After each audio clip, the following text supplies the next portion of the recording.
Assalamualaikum warahmatullahi wabarakatuh. Selamat pagi semuanya. Sebelumnya perkenalkan, kami dari kelompok K1 T05.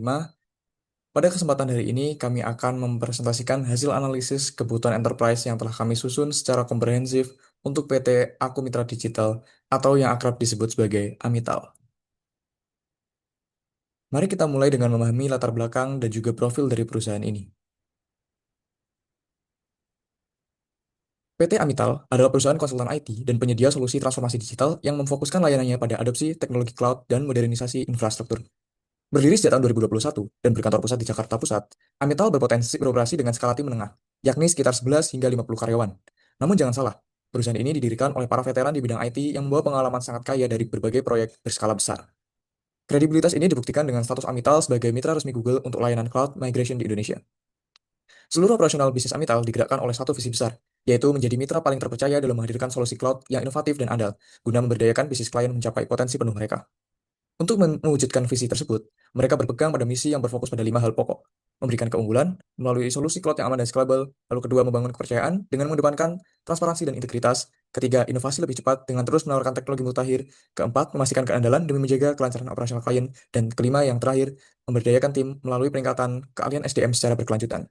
Dengan fondasi visi dan misi yang kuat tersebut, bagaimana Amital merespons kondisi pasar saat ini? Bagian analisis eksternal dan internal akan dijelaskan oleh rekan saya. Beralih ke analisis eksternal perusahaan, kami menggunakan pendekatan Pestel dan juga Porter's Five Forces. Dari sisi Pestel, peluang terbesar datang dari kebijakan SPBE yang mewajibkan instansi pemerintah integrasi ke cloud, lalu ada pertumbuhan pasar cloud yang diproyeksikan akan pesat di tahun mendatang, serta kebutuhan integrasi AI yang terus meningkat. Selain itu juga, tren hybrid work dan tuntutan ESG juga mendorong kebutuhan solusi IT yang lebih modern. Tetapi di sisi lain, tekanan industrinya juga cukup tinggi. Berdasarkan Porter Five Forces, 4 dari 5 faktor berada di level high, yaitu di persaingan kompetitor, daya tawar klien, daya tawar supplier, dan ancaman substitusi.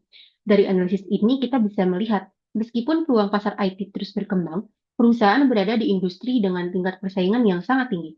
Karena itu, perusahaan tidak cukup hanya mengikuti pertumbuhan pasar, tetapi perlu juga memiliki diferensiasi yang jelas agar tetap kompetitif.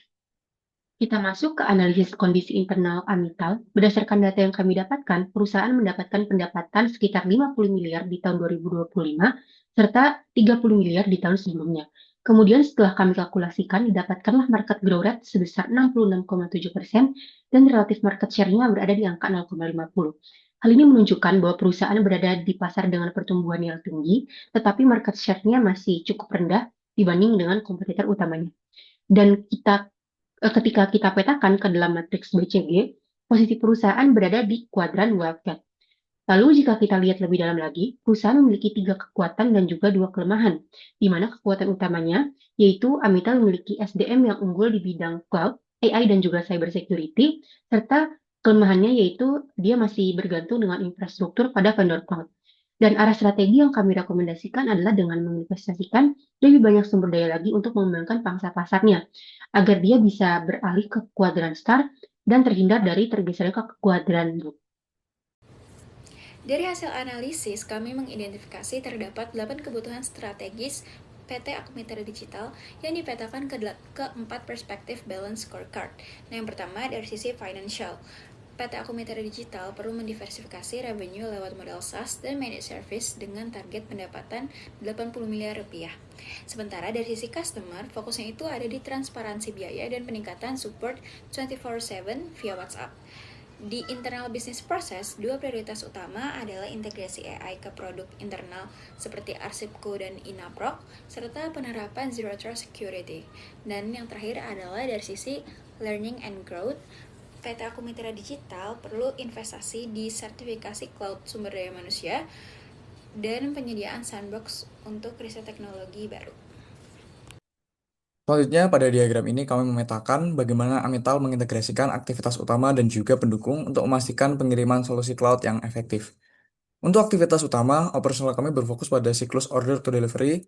Ini dimulai dari inbound logistik melalui kemitraan strategis dengan vendor cloud dan pengadaan lisensi, kemudian masuk ke fase operations dan outbound logistics yang mencakup proses krusial seperti desain arsitektur, implementasi, hingga peluncuran atau deployment. Siklus ini akan ditutup dengan layanan service berupa dukungan teknis 24/7 dan juga managed service. Seluruh eksekusi ini ditopang oleh aktivitas mendukung, di mana rekrutmen talenta IT dan inovasi riset teknologi AI menjadi fondasi utama kami. Pemisahan ini penting untuk mengisolasi area mana yang secara langsung menciptakan nilai tambah bagi klien korporat kami. Strategi map Amital dibangun di atas dua jalur utama, yaitu productivity strategi untuk efisiensi operasional dan growth strategi untuk ekspansi bisnis. Keduanya itu bermuara pada satu tujuan, yaitu peningkatan nilai jangka panjang perusahaan. Di level financial, Amital ini menargetkan dua hal. Yang pertama, mencapai pendapatan tahunan rupiah 80 miliar, sekaligus meningkatkan revenue secara signifikan lewat model SaaS. Nah, kemudian di level customer itu fokusnya ada di dua hal juga. Yang pertama, menambah jumlah klien aktif, dan yang kedua, mencapai skor kepuasan pelanggan atau CSAT di atas 90%. Ketiga, di level internal itu ada dua prioritas. Yang pertama, menjamin keamanan data klien, dan yang kedua, mengintegrasikan AI ke dalam produk. Nah, semuanya ini didukung oleh learning and growth, yaitu fasilitas riset sandbox dan peningkatan kompetensi SDM. Dari strategi map ini, kami merumuskan 16 inisiatif konkret yang mencakup seluruh perspektif, mulai dari kampanye SaaS B2B, integrasi chatbot AI, implementasi Zero Trust, hingga bootcamp teknis internal. Nah, setiap inisiatif ini udah dirancang untuk menjawab gap yang udah kami identifikasi sebelumnya. Pada slide ini, kami memetakan struktur bisnis aktor pada Amital. Berdasarkan hasil analisis kami, terdapat setidaknya 6 aktor internal dan juga 3 aktor eksternal, di mana di sisi internalnya terdapat CEO yang mengarahkan strategi bisnis perusahaan, lalu di bawahnya ada CFO dan juga Head of Delivery, di mana CFO memimpin unit finance dan juga sales, serta Head of Delivery memimpin delivery team. Di tingkat operasional, sales berusaha mengakui sisi klien, lalu finance bertugas dalam mengurus pelaporan keuangan harian, lalu delivery team bertugas dalam implementasi solusi cloud. Lalu di sisi eksternal terdapat regulator, customer, dan juga vendor. Dari pemetaan ini dapat dilihat bahwa perusahaan sudah memiliki pembagian peran dan tanggung jawab yang cukup jelas sehingga alur koordinasi bisnisnya dapat berjalan dengan lebih terstruktur. Pada slide ini kita dapat melihat lebih lanjut bagaimana aktor di Amital saling berkolaborasi dalam menciptakan nilai bisnis perusahaan.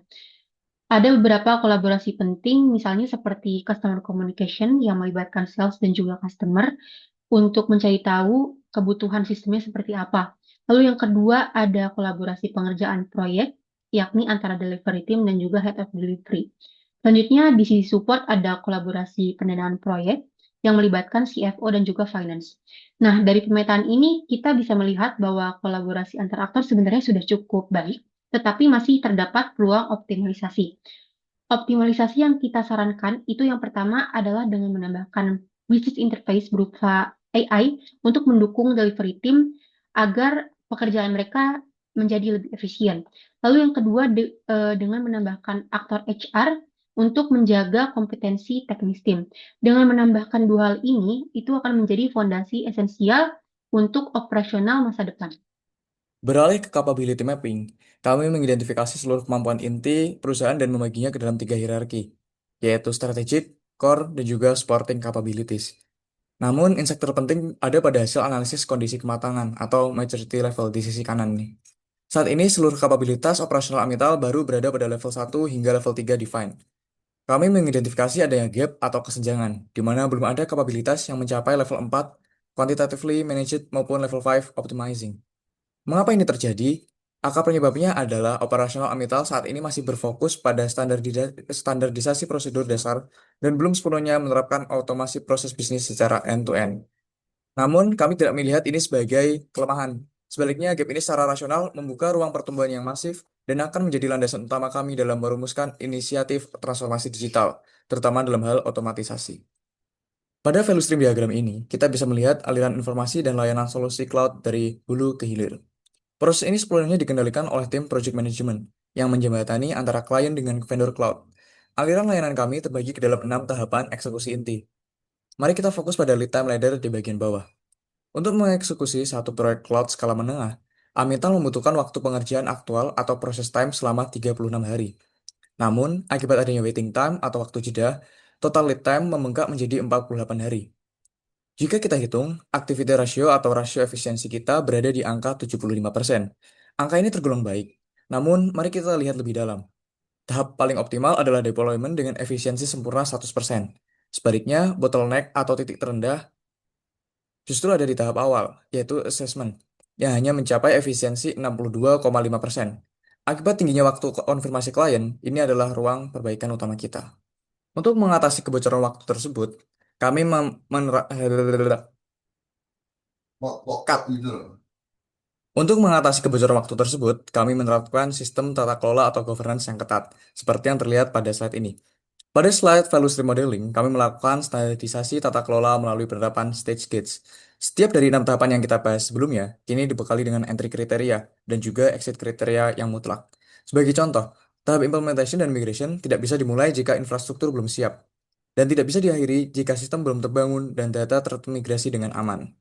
Standarisasi ini bertujuan untuk menekan risiko operasional sekaligus memangkas birokrasi persetujuan eksternal. Dengan mempertegas kriteria transisi antar fase, kita bisa meminimalisasi waktu jeda 12 hari yang membebani lead time operasional tadi. Sehingga pengiriman solusi cloud kepada pelanggan menjadi jauh lebih cepat dan berkualitas. Selanjutnya kita masuk ke BPMN, di mana BPMN ini digunakan untuk memvisualisasikan alur proses bisnis utama layanan cloud consulting dari awal hingga akhir. Nah, pada BPMN ini terdapat 6 aktor berbeda yang menjalankan sekitar 20 aktivitas yang dikelompokkan ke dalam 6 task besar. Nah, task satunya itu asesmen kebutuhan klien, lalu task keduanya ada perencanaan solusi, task tiganya penyediaan infrastruktur, task empatnya implementasi dan migrasi sistem, task limanya testing, dan task enamnya yaitu deployment dan handover kepada customer. Nah, dari keseluruhan proses tersebut, task 4 atau implementation dan migration ini menjadi bagian yang perlu diperhatikan karena dia memiliki lead time sekitar 18 hari. Oleh karena itu, tahap ini menjadi fokus utama optimalisasi agar proses delivery layanan dapat berjalan lebih cepat, efisien, dan scalable ke depannya. Selanjutnya ada Hoshin Kanri. Hoshin Kanri ini kami gunakan untuk memastikan setiap inisiatif benar-benar terhubung ke tujuan jangka panjang perusahaan. Kami membagi ke dalam 5 misi sesuai dengan jumlah misi yang ada pada PT Aku Mitra Digital. Dan yang masing-masing ini berisi goals, tingkat kepentingan, dan ownership yang jelas, siap bertanggung jawab, apakah itu CFO, CEO or CTO, Head of Delivery, ataupun tim lainnya. Dengan matriks ini, Amital bisa memantau progres secara berkala dan memastikan tidak ada inisiatif yang jalan sendiri tanpa arah strategis yang jelas. Dari 16 inisiatif yang sudah kami rumuskan sebelumnya, kami memilih 7 inisiatif yang paling krusial untuk dieksekusi. Yang pertama yaitu I02, program retensi klien lama dengan membuat skema bundling harga khusus untuk merevisi KPI sales agar lebih fokus ke konversi managed service. Nah, yang selanjutnya adalah I06, pembaruan SLA, memastikan tidak ada hidden fee di setiap kesepakatan dengan klien sebagai unique selling proposition-nya Amital. Kemudian ada I08 yaitu support teknis, integrasi WhatsApp, bisnis API agar setiap keluhan bisa direspons otomatis dalam 15 menit. Selanjutnya ada I09, pilot project AI di Inaproc dan Arsipku, dimulai dari sandbox dulu sebelum masuk ke production untuk meminimalisir resiko. Kemudian ada I11, Zero Trust, implementasi SSO dan MVA untuk keamanan akses internal yang lebih ketat. Selanjutnya ada I13, bootcamp teknis, jadwal pelatihan internal yang terlindungi saat sumber daya manusia bisa fokus belajar tanpa terganggu project delivery. Dan yang terakhir adalah I16 yaitu Innovation Day. Satu orang ditunjuk sebagai koordinator riset yang menghubungkan temuan inovasi ke kebutuhan klien nyata. Nah, pokoknya setiap inisiatif ini udah punya peta jalan yang jelas, tantangan teridentifikasi, stakeholder yang udah ditentuin, dan aksi yang udah siap dieksekusi. Dari analisis kondisi bisnis, Amital saat ini berada di posisi wildcat pada matriks BCG, dengan pertumbuhan pasar yang mencapai 66,7%, namun diwarnai tekanan kompetitif yang sangat ketat. Perusahaan harus melakukan diferensiasi agar tidak tertinggal. Meskipun analisis internal menunjukkan bahwa kematangan kapabilitas operasional masih berada di level 1 hingga 3, serta adanya bottleneck efisiensi di awal proses delivery, kami melihat ini sebagai peluang emas untuk perbaikan, bukan sebuah kelemahan. Untuk itu, kami telah memetakan 16 inisiatif strategis melalui Hoshin Kanri yang terbagi dalam peta dalam jangka pendek, menengah, dan panjang. Gateway atau kesimpulan utama dari analisis kami adalah PT Aku Mitra Digital saat ini berada di titik kritis transformasi, Dengan fondasi SDM yang kuat dan status sebagai Google Cloud Partner, peluang Amital untuk melesat dari posisi wildcat menjadi star di industri ini sangatlah nyata. Syarat mutlaknya adalah eksekusi investasi pada integrasi AI, keamanan data, dan peningkatan kompetensi tim harus dilakukan dari sekarang, sebelum kompetitor mengunci lebih banyak pangsa pasar. Sekian presentasi analisis arsitektur bisnis PT Aku Mitra Digital dari kelompok kami. Terima kasih atas perhatiannya.